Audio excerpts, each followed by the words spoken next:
난향야화에 방문해주신 마님과 선비님들 모두 감사드립니다. 그럼 재미난 오늘의 이야기 지금부터 시작해 보겠습니다. 옛날 어느 고을에 점잖고 학식 높은 안초 씨가 살았습니다. 늦은 나이에 외아들 광문을 얻은 안초 씨는 그 아이를 무척이나 사랑했지요. 하지만 사랑이 깊은 만큼 걱정 또한 끊이지 않았답니다. 바로 자신의 마음과는 자꾸만 엇나가는 광문의 비뚤어진 행동 때문이었어요. 광문은 태어날 때부터 총명하다는 평을 들었습니다. 어린 시절에는 한 번 들은 책 이야기를 줄줄 외울 정도로 비상한 기억력을 자랑했지요. 안초 씨는 광문이 언젠가 자신처럼 학문에 정진하여 고을에 이름 석자를 떨칠 것이라는 기대를 거둘 수 없었습니다. 하지만 그 기대는 시간이 지날수록 점차 깊은 실망으로 바뀌어 갔어요. 어릴 적부터 유난히 활동적이던 광문은 안초 씨가 바라는 참된 선비로서의 정적인 길을 걷고 싶어 하지 않았답니다. 그 비상한 활동성은 학문에 쓰이기보다는 장난으로 이어졌지요. 동네 사람들은 광문이 나타나면 웬만해서는 몸에 걸치고 있는 귀중한 물건이나 주변의 값이 나가는 것들을 숨기기 바빴습니다. 바로 광문의 고약한 손버릇에 너무도 시달렸기 때문이었어요. 10살 무렵이 되자 광문의 장난은 점점 도를 넘기 시작했습니다. 예전엔 단순한 장난이나 서리에 그쳤던 행동이 이제는 좀 더 심각한 문제로 발전했던 것이지요. 급기야 광문은 아버지의 곳간에 몰래 들어가 쌀을 조금씩 퍼내기 시작했어요.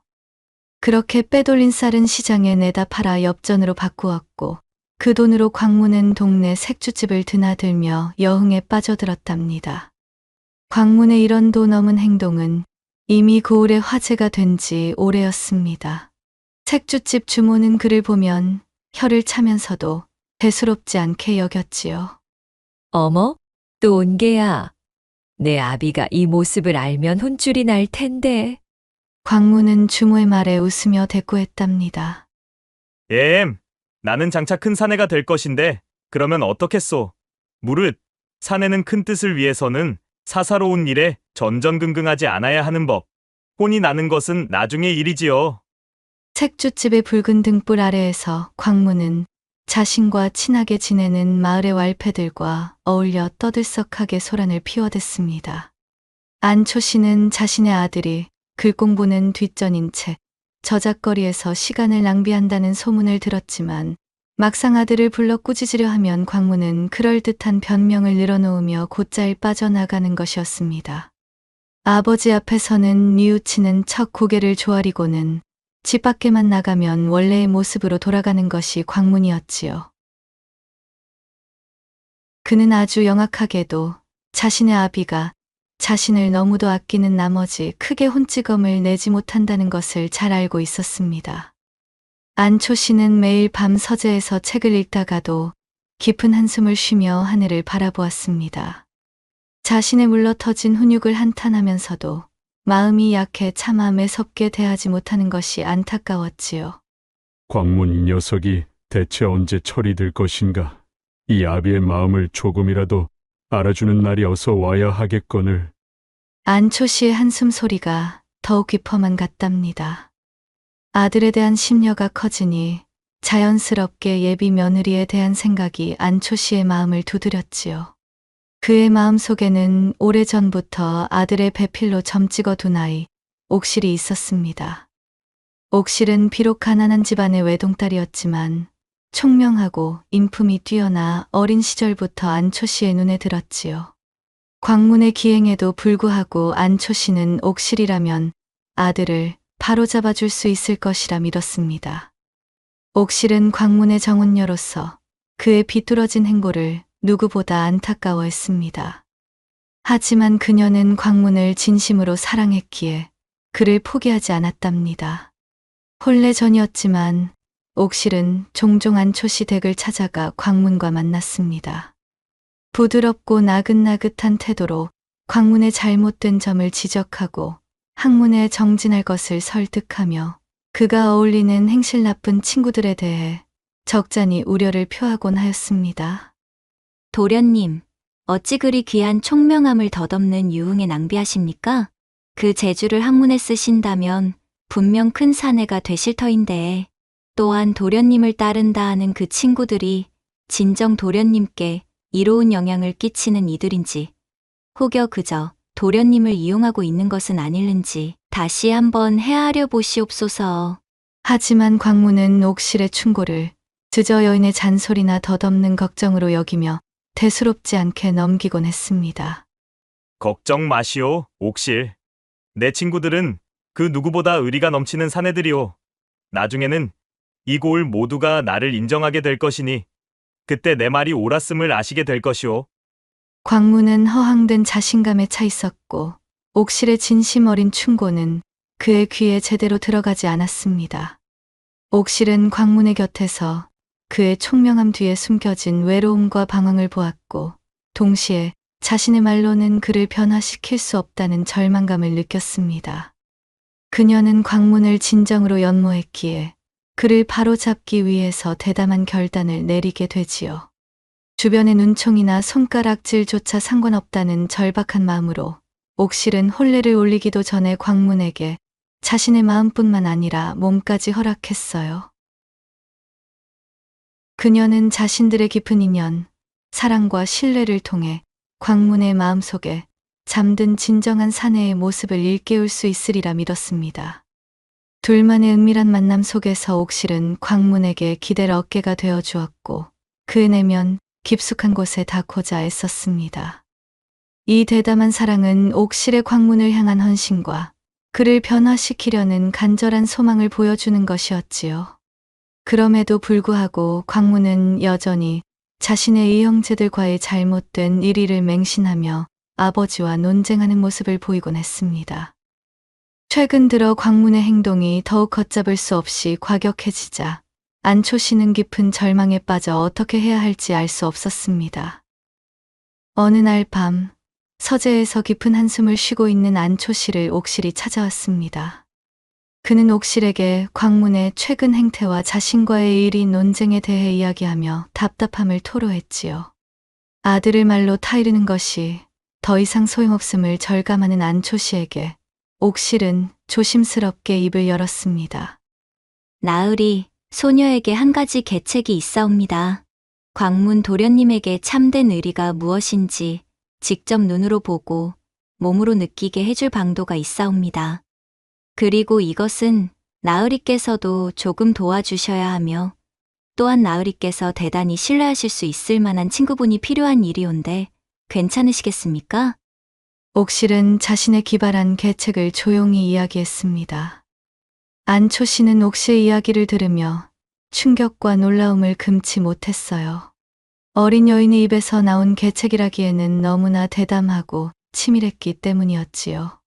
옥실아, 내 마음은 알겠으나 이 일은 너무도 위험한 발상이 아니겠느냐. 자칫 큰 화를 부를 수도 있느니라. 안초 씨가 걱정스러운 목소리로 말했습니다. 옥실은 고개를 조아리면서도 확신에 찬 어조로 간절하게 말했습니다. 나으리, 소녀 또한 이 일이 얼마나 터무니없는지는 잘 알고 있습니다. 하지만 광문 도련님은 말로는 결코 변하지 않을 것입니다. 그가 그릇된 길에서 벗어나 진정한 사내로 성장하기 위해서는 뼈아픈 경험만이 답일 수도 있습니다. 소녀는 광문 도련님을 진심으로 사랑합니다.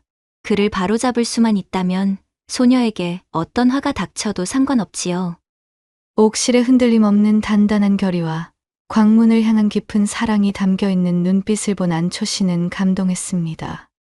아들을 향한 자신의 마음에 비견될 만한 깊고 헌신적인 옥실의 마음과 자신의 나약함으로 아들을 바로잡지 못했던 지난 세월에 대한 후회가 겹쳐 안초 씨는 마침내 옥실의 제안을 받아들이기로 결심했습니다. 옥실은 안초 씨에게 깊이 감사하며 이제 계책의 다음 단계에 착수했어요. 옥실은 안초 씨가 아는 학자들 중 믿을 만하고 상황 판단이 빠르며 안초 씨와 자신들의 사정을 이해하고 도울 만한 일을 물색했습니다. 그리고 이내 적임자를 찾아냈지요. 평소 안초 씨와 학문을 교류하며 인품을 인정받던 나그네 선비였습니다. 옥실은 나그네 선비에게 은밀히 연락을 취했습니다. 옥실 낭자의 깊은 뜻과 또한 초시 어르신께서 아드님을 향해 품으신 간절한 마음에 선비된 도리로 어찌 감복하지 않을 수가 있겠는지요. 좋습니다. 어디 낭자의 그 신묘한 판에 흔쾌히 끼어보지요. 나그네 선비는 잠시 고민했지만 이내 결심한 듯 고개를 끄덕였습니다. 나그네 선비의 승낙을 얻은 옥실은 안도의 한숨을 내쉬었습니다. 그렇게 모든 일이 계획된 날 저녁이 되었고 약속한 대로 나그네 선비가 안초씨 댁에 찾아와 사랑방에 묵어가기를 청했지요. 토시얼은 참으로 오래간만에 다시 뵙습니다. 그간 무탈하셨는지요? 허허, 별일이 있을 것이 무엇이 있겠소. 마침 적적하던 차에 아주 잘 오셨소이다. 어서 안으로 드시지요. 나그네 선비를 들인 사랑방의 등불이 희미하게 켜지고 안초씨와 나그네 선비는 항상 그래왔듯 덕담 몇 마디를 나눈 뒤 곧이어 학문에 대한 논쟁을 벌이기 시작했습니다. 그런데 어쩐 일인지 항상 점잖게 오가던 논쟁이었으나 이날은 뭔가 달랐습니다. 품위 있고 격조 있게 나누던 대화는 온데간데 없어지고 두 사람의 말다툼이 점차 격해지고 있었어요. 어느덧 두 사람의 목소리에는 감정이 실리기 시작했습니다. 그리고 종국에는 이 말싸움으로 변질된 논쟁이 절정으로 치달았습니다. 어허, 그게 무슨 당치 않은 소리인가? 자네의 학설은 이치에 맞지 않아.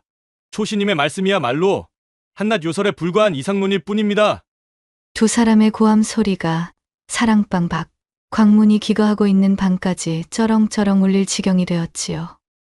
아니, 아버님께서 나그네 분과 저토록이나 언성을 높여가며 설전을 벌이시는 것은 처음인데 광문이 의아하여 귀를 기울이던 중 안초 씨가 격분한 듯 단말말을 뱉었습니다. 그 입 다물지 못하겠는가? 후웅하며 무언가 방바닥으로 쓰러지는 커다란 소리가 들렸고 이후로는 소름 끼칠 정도로 사랑방에는 정적이 흘렀습니다. 귀를 쫑긋 세우고 있던 광문이 뭔가 상황이 잘못되었음을 직감하고 일어나 밖으로 나가 보려는데 새파랗게 질린 표정이 된 안초 씨가 등불 하나를 손에 들고 광문의 방 안으로 들어오는 것이 아니겠어요? 그의 얼굴에는 어둠 속에서도 분명히 알아볼 수 있을 정도로 깊은 근심과 불안이 가득했지요. 광문에게 가까이 다가선 그는 잠시 머뭇거리더니 아들을 부르며 말했습니다. 어허, 광문아, 이거 참으로 큰일이 나고 말았구나. 아니 아버님, 대체 어인 일입니까? 한창 다투시는 소리가 들려 마침 일어나 나가보려던 참입니다. 그러자 안초 씨는 손사래를 치며 낮은 목소리로 말했습니다. 쉿, 목소리를 낮추고. 아무도 이 일을 눈치채서는 아니 되느냐. 광문은 눈을 동그랗게 뜨며 무슨 일이 벌어진 것인지 짐작도 하지 못한 채 아버지의 말을 기다렸어요. 안초 씨는 잠시 말을 멈추고 등불에 비친 자신의 손을 내려다보았습니다. 그 손은 미세하게 떨리고 있었지요. 안초 씨가 겨우 입을 열었습니다. 초저녁에 길을 지나가던 선비가 하룻밤 묵어가기를 청하여 우리 사랑방에 들어온 것을 너도 보아서 알고 있겠지? 광문은 고개를 끄덕이며 대답했지요. 예, 아버님. 방금까지 아버님과 맹자에 대해 담론을 나누시는 것 또한 들렸지요.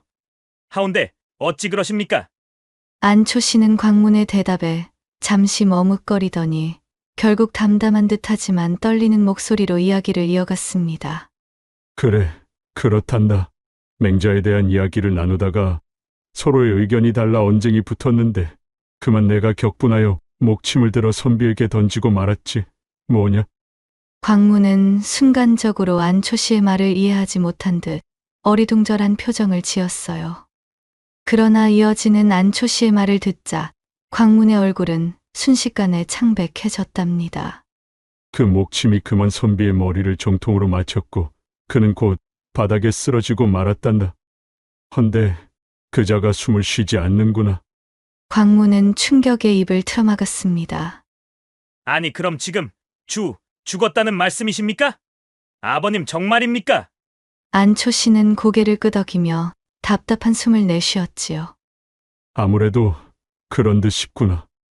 일이 이 지경이 되고 말았으니 이것을 어찌해야 할지 모르겠단다. 광무는 한동안 말을 잇지 못하고 혼란스러운 얼굴로 아버지를 바라보았어요.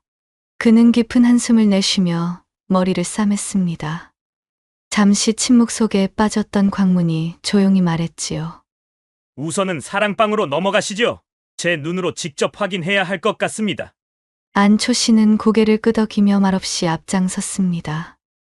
사랑방으로 향하는 길은 한밤중의 고요 속에서 유난히 길고 답답하게 느껴졌어요. 광무는 심장이 터질 듯 뛰었고 두 손은 식은땀으로 축축했답니다. 안초 씨가 문을 열자 방 안에는 여전히 등불이 희미하게 타오르고 있었습니다. 사랑방의 한 구석에는 이불을 덮어 씌워놓은 무언가가 놓여 있었어요. 광무는 천천히 다가가며 입술을 꽉 깨물었습니다. 차마 이불을 들어 올릴 용기가 나지 않았으니까요. 허나 늘 자신을 못마땅하게 여기는 아버지에게 약한 모습을 보이고 싶지 않았지요. 아버님, 이 아래? 안초 씨는 아무 말 없이 고개를 끄덕였지요. 광무는 깊은 숨을 들이마시며 조심스럽게 이불의 가장자리를 들어 올렸습니다. 그 순간 선비의 창백한 얼굴이 드러나자 광무는 그대로 얼어붙었답니다. 그의 눈은 선비의 굳어진 얼굴에 고정되었고 한동안이나 숨조차 쉴 수 없었습니다. 세상에 맙소사, 정말로 일이 된 것이군요. 광무는 중얼거리듯 말했고 그 목소리에는 두려움과 충격이 뒤섞여 있었어요. 안초 씨는 아들의 곁에 앉아 조용히 말했습니다. 광문아, 어찌됐든 이 일 밖으로 새어나갔다가는 우리 집안은 끝장이니라. 속히 이번 일을 감춰야 하지 않겠느냐? 하여 혹시 이런 일을 함께 해결해줄 너희 친구들이 있지 않을까 싶구나. 광무는 한동안 아무 말도 하지 않았습니다. 그러나 그의 머릿속에서는 이미 수많은 생각이 빠르게 스쳐 지나가고 있었어요. 평소 허랑방탕하더라도 아버지의 위기 앞에서 아들로서의 책임감을 느낀 것이었지요.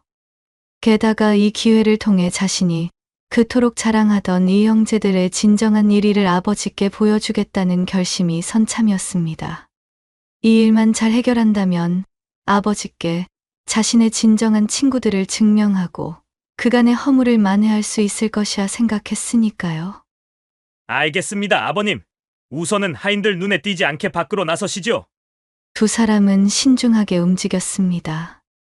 하인들이 모두 잠든 것을 확인한 뒤 안초 씨는 농에서 거적을 꺼냈고 광문이 선비를 감쌌습니다. 광문은 속으로 두려움과 죄책감이 치밀어 올랐지만 겉으로는 애써 냉정을 유지하려 노력했지요. 당황하여 어쩔 줄을 몰라 하는 자신의 아비보다 자신이 더 사내다운 모습을 보이고 싶었던 이유에서였습니다. 이윽고 광무는 거적에 쌓인 선비를 조심스럽게 짊어졌습니다. 예상보다 무거운 무게에 그는 잠시 중심을 잃을 뻔했으나 아버지의 시선을 느끼며 이를 악물고 균형을 잡았지요. 두 사람은 신중히 뒷문으로 향했습니다. 바람이 부는 차가운 밤 공기가 광문의 뺨을 스쳤지만 그는 자신의 떨리는 손과 다리에만 온 정신을 집중했습니다. 뒷문을 나서자 안초 씨가 조용히 속삭였어요. 헌데 얘야 광문아, 어디로 가져갈지 계획은 있느냐? 광문은 고개를 끄덕이며 대답했습니다. 걱정 마십시오, 아버님. 제 친후 놈 중 익만인의 헛간이 생각났습니다. 그곳은 사람들이 잘 드나들지 않는 곳이라 당분간 숨기기에 적합할 것입니다. 우선은 그곳에 선비의 주검을 놔둔 후 안개가 자욱히 깔린 날을 골라 저희 친구들과 함께 산에 묻어버리겠습니다. 그러하냐. 아무튼 내가 이 아비를 돕는 것이 참으로 고맙구나. 하지만 이 일이 너에게 큰 짐이 될까 걱정이다. 게다가 너의 친구들이 과연 이 짐을 함께 져줄지도 의문이로구나. 안초 씨는 광문이 믿는 이 형제들에 대한 의구심을 슬쩍 내비쳤습니다. 하지만 광문은 고개를 젓고 단호하게 말했지요. 아버님, 제가 짊어지고 나가는 것은 단지 선비의 주것만이 아닙니다. 바로 제 친구들의 명예도 함께이지요. 이번 기회로 아버님께 제 친구들의 의리를 보여드릴 것이니 걱정 마시고 이 일을 제게 맡겨주십시오. 광문이 의기양양하게 소리쳤고 이내 두 사람은 어두운 밤길을 따라 천천히 발걸음을 옮겼습니다. 그들 주변에는 오직 바람 소리와 풀벌레 소리만이 울리고 있었어요. 어느덧 익만이네 집에 도착한 광문은 잠시 망설였습니다. 집안은 고요했고 밤이 깊었기에 창문에서 새어나오는 불빛도 거의 보이지 않았지요.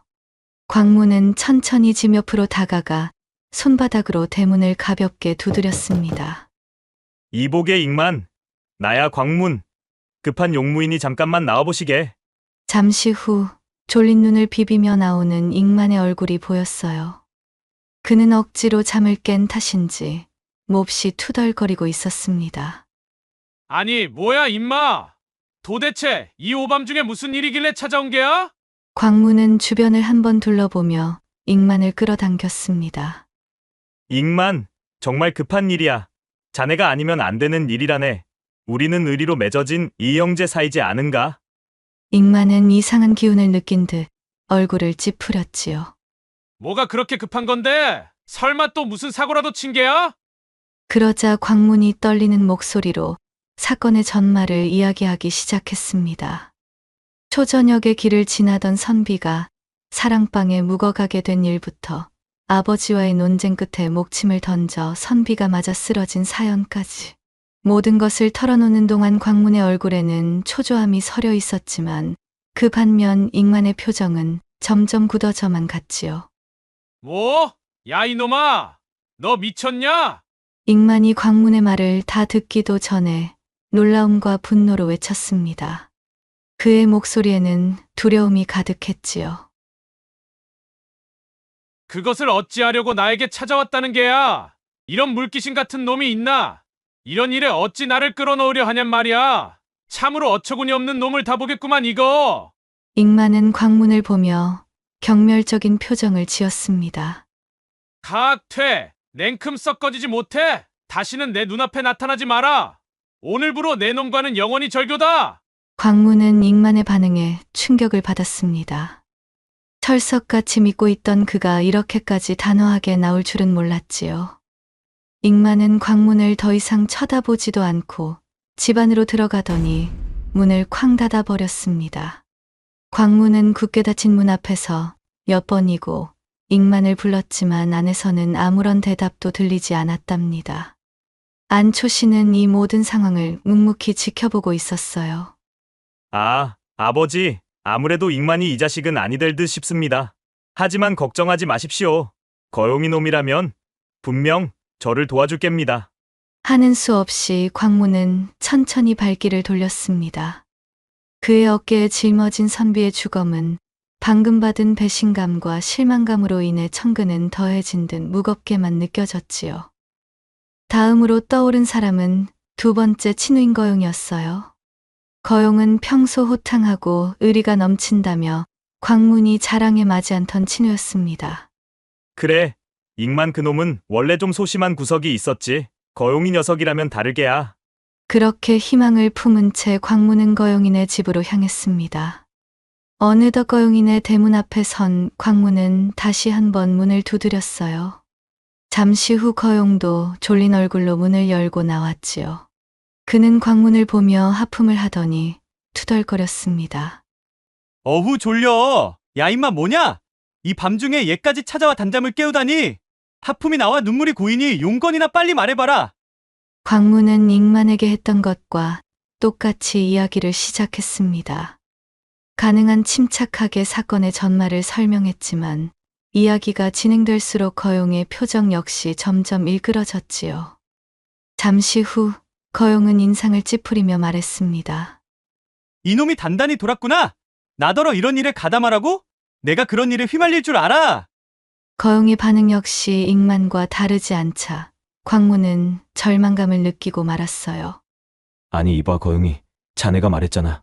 우리는 생사를 같이 하는 의형제라고. 그런 너라면 나를 도와줄 줄 알았다. 제발 한 번만, 딱 한 번만 날 믿어줘. 광문이 간절하게 매달렸지만 거용은 고개를 저으며 손을 내저었지요. 이 썩어 죽을 놈아, 썩 꺼지거라. 그런 말도 안 되는 짓에 나를 끌어들이지 말아라. 앞으로 다시는 나를 찾아오지 마. 그 말과 함께 거용은 대문을 닫아버렸지요. 세차게 문이 닫히는 소리는 광문의 마음에 마지막으로 남아있던 희망마저 산산조각 내는 듯했답니다. 굳게 닫힌 대문 앞에서 광문은 멍하니 서 있었습니다. 가슴 속에서 분노와 슬픔, 절망이 뒤섞여 끌어올랐어요. 물론 이것이 엄중하고도 크나큰 사안이라 엮이고 싶지 않은 심정을 광문도 모르는 바는 아니었으나 평소 자신을 꿰어돈이며 색주집이며 펑펑 가져다 쓸 때엔 목숨도 내어줄 것 같은 의형제라며 의리를 부르짖더니 막상 큰일이 닥쳤을 때 이리도 안면 몰수를 할 줄은 몰랐으니까요. 그는 점점 더 거칠게 숨을 내쉬며 두 손을 주먹으로 쥐었습니다. 나를 두고 하늘도 갈라놓을 수 없는 의형제라더니 이것이 무슨 의리란 말인가. 그야말로 허망하기가 짝이 없구나. 내 그간 저런 것들과 함께 미래를 도모하려 했었다니 말이야. 광문은 도저히 참을 수 없어 그 자리에 주저앉아 버렸지요. 그의 두 눈에서 뜨거운 눈물이 흘러내렸습니다. 그 눈물은 슬픔 때문만이 아니라 배신감과 분노에서 나온 것이었어요. 밤하늘에 떠있는 달이 광문의 고개 숙인 모습을 조용히 내려다보고 있었답니다. 마침내 안초 씨가 무겁게 입을 열었습니다. 아들아, 할 수 없구나. 내가 오래전부터 믿고 의지했던 친구가 있으니 그의 집으로 가 보자꾸나. 그 말에 광문은 무거운 짐을 짊어진 채 아버지를 따라 나섰습니다. 처음 의기양양하게 나섰던 것에 비해 그의 발걸음은 너무도 무거웠지요. 밤은 깊어 주변은 적막했고 발소리가 땅을 울리는 소리가 유난히 크게 들렸습니다. 두 사람은 말없이 산길을 따라 걸어갔어요. 그렇게 도착한 곳은 외딴 고을에 자리한 정진사댁이었지요. 주변의 대나무가 흔들리며 이상한 소리를 내는 음산한 분위기가 감돌자 광문은 저절로 소름이 돋았지만 아버지가 문을 두드리는 동안 묵묵히 서 있었습니다. 누구십니까? 안에서 졸린 목소리가 들렸고 곧 대문이 열렸습니다. 정진사가 얼굴을 내밀었고 그는 안초 씨를 보자마자 반갑게 맞이하며 말했지요. 아니, 이 친구야. 이 밤중에 어인일인가? 안초 씨는 정진사를 향해 고개를 숙이며 문 안으로 들어섰습니다. 이복의 정진사, 내 이런 시간에 단잠을 깨우게 하여 참으로 미안하네. 하지만 사정이 있어 이리 걸음을 하였다네. 정진사는 안초 씨의 심상치 않은 표정을 보고 조금씩 정신을 차리는 듯 했습니다. 정진사가 안초 씨와 광문을 안으로 안내하며 물었지요. 그래, 대체 무슨 일이길래 이 밤중에 이렇게 찾아온 겐가? 자네 안색은 또 어찌 일어나? 안초 씨는 앉자마자 깊은 한숨을 쉬며 이야기를 시작했습니다. 초저녁의 선비와 논쟁 끝에 벌어진 일, 그리고 그로 인해 생긴 이 사건의 경위를 하나하나 설명했답니다. 광문은 한쪽에 서 있었지만 안초 씨의 말이 이어질수록 자신을 향한 정진사의 놀란 눈길을 느낄 수 있었습니다. 이야기를 다 들은 후 정진사는 잠시 말없이 안초 씨를 바라보았어요. 그의 얼굴에는 놀라움과 당혹감, 그리고 어떤 복잡한 감정이 교차하고 있었습니다. 그의 시선이 거적에 쌓인 나그네 선비의 주검에 잠시 머물렀다가 다시 안초 씨에게 향했습니다. 그러다 마침내 정진사는 깊은 숨을 내쉬며 고개를 끄덕였습니다. 안초 씨, 이 사람아. 밑도 끝도 없이 그런 일이 벌어졌으니 얼마나 놀랐겠나 그래. 그리고 얼마나 막막했겠어. 정진사의 목소리에는 친구의 어려움에 대한 깊은 공감과 안타까움이 담겨 있었습니다. 그는 잠시 생각하더니 이내 결연한 표정으로 말했어요. 일단은 알겠네. 우리 집 걸음더미 속에 그 선비를 잠시 보관해두고 그 이후에 차근차근 다음 일을 궁리해 보도록 하세나.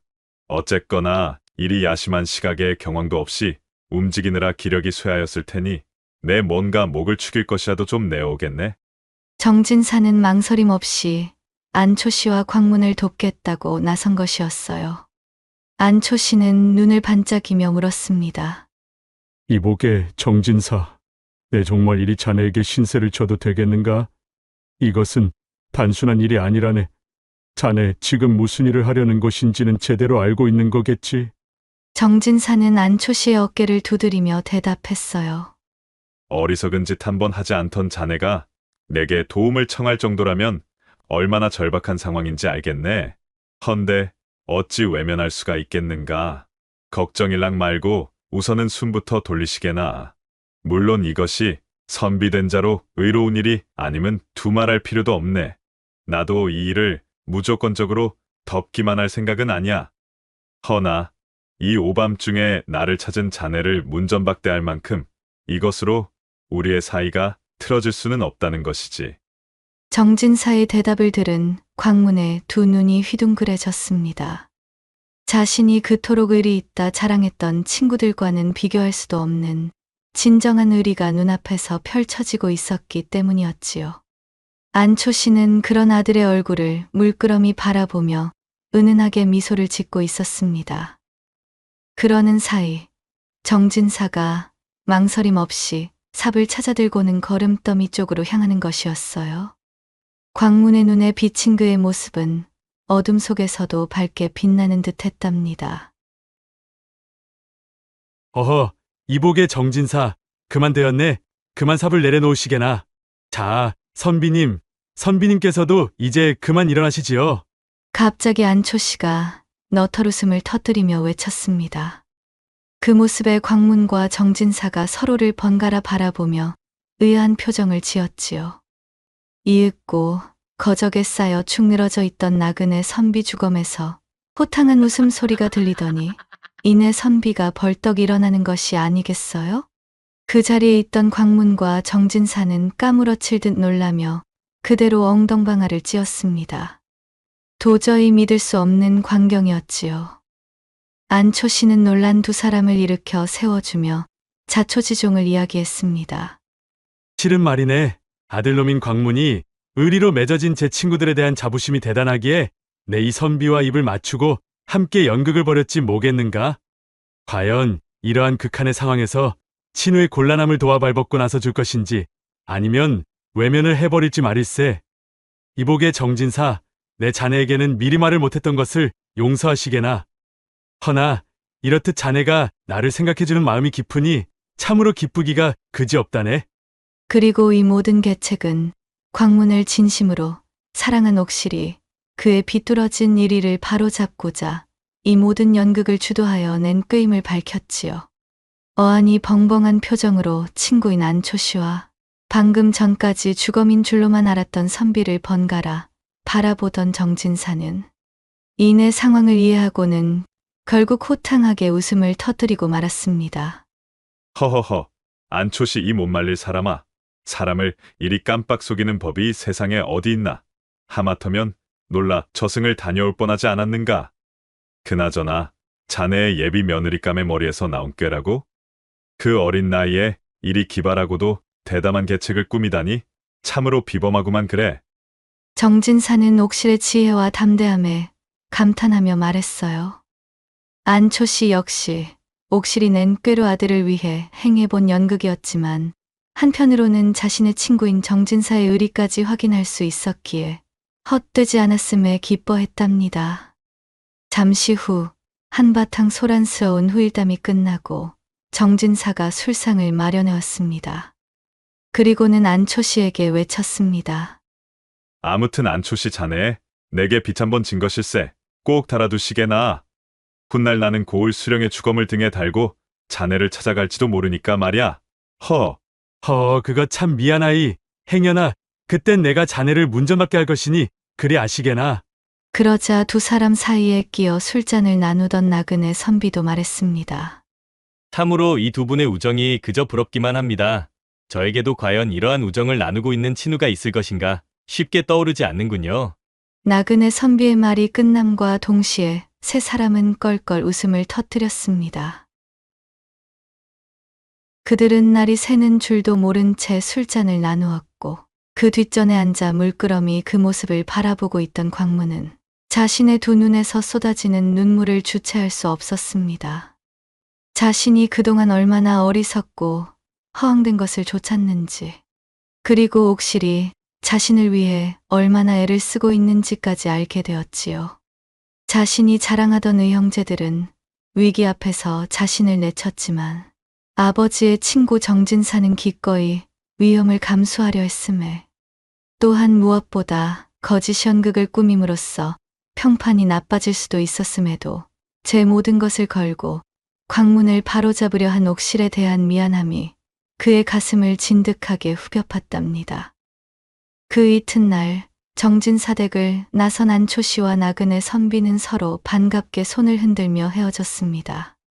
집으로 돌아오는 길목에서 묵묵히 걸어가는 안초 씨의 뒤를 따르던 광문은 나지막한 목소리로 말했어요. 아버님, 그간 제가 참으로 어리석었습니다. 이제부턴 아버님의 뜻을 따르도록 하겠습니다. 그간 제가 참으로 어리석게도 헛개비를 쫓아 자만했던 것 같사옵니다. 뭔가를 크게 뉘우친 아들의 목소리에 안초 씨는 걸음을 멈추고 뒤돌아 아들을 바라보았습니다. 그의 얼굴에는 아들을 향한 깊은 사랑과 안도감이 가득했지요. 그리 해주겠느냐? 그렇다면 이 아비는 더 이상 바랄 것이 없겠구나. 또한 너는 오늘 일을 기점으로 너의 반려가 될 옥실을 허투루 대하지 말거라. 이 아비가 보기에 옥실은 우리 집안 며느리로는 분에 넘치는 여인이니라. 후회하지 말고 그 아이에게 성심을 다하도록 하거라. 예, 아버님, 명심토록 하겠습니다. 안초 씨는 아들의 등을 다정하게 쓸어주었습니다. 그리하여 광문은 그날 이후로 자신과 어울려 다니던 그 친구들을 단칼에 끊고 옥실에게 부끄럽지 않은 사내가 되기 위해 이를 악물고 글공부에 매진했습니다. 그의 비상한 총명함은 드디어 옳은 곳에서 빛을 발했고 그로부터 5년 후에 과거에 급제하는 쾌거를 이루게 되었지요. 광문은 자신을 진정한 사내로 이끌어준 옥실과 혼례를 올리고 그녀의 지혜와 사랑을 깊이 존경하며 지냈습니다. 그는 자신의 경험을 통해 진정한 우정과 의리라는 것이 무엇인지 깨달았으며 이후로는 사람을 함부로 판단하지 않고 친우를 귀하게 여기는 후인으로 정평이 나게 되었습니다. 또한 평생 자신의 아내인 옥실을 존중하며 그녀와 함께 고을에 칭송받는 부부로 살았다는 이야기가 전해지고 있음을 끝으로 난향야화의 9번째 이야기 보따리는 여기서 마무리하겠사옵니다. 난향야화에 방문해주신 여러분 어떠셨는지요? 이야기의 끝까지 함께 해주셔서 너무나 감사드립니다. 부디 다음 이야기로 찾아뵐 때까지 간에 두루 평안하시길 바라겠사옵니다.